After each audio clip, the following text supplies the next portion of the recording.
La conférence de presse du ministère de la Protection environnementale a pris fin à Beijing. Le ministre Chen Tining a informé les médias des efforts de la Chine en vue de préserver l'environnement et de promouvoir le développement vert.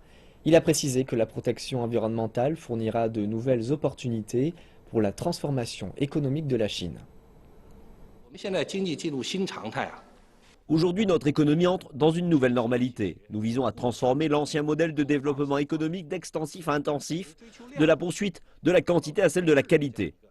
Mais une telle qualité ne concerne pas que la qualité économique, mais aussi celle de la qualité environnementale. Par le passé, c'est la croissance économique qui dominait sur le reste, tandis que les autres développements demeuraient en retrait.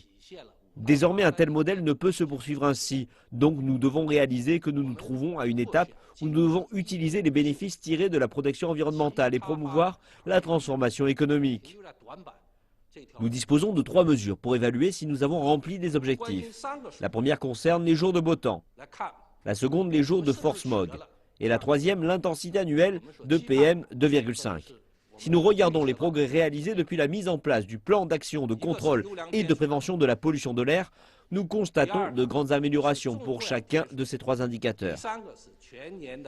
Par exemple, l'année dernière, la première série de nouveaux standards de la qualité de l'air a été mise en application dans 74 villes et le niveau de PM 2,5 a diminué de 14%. Le satellite américain de la NASA a aussi montré que dans les provinces de l'Est et du centre de la Chine, les particules ont fortement diminué.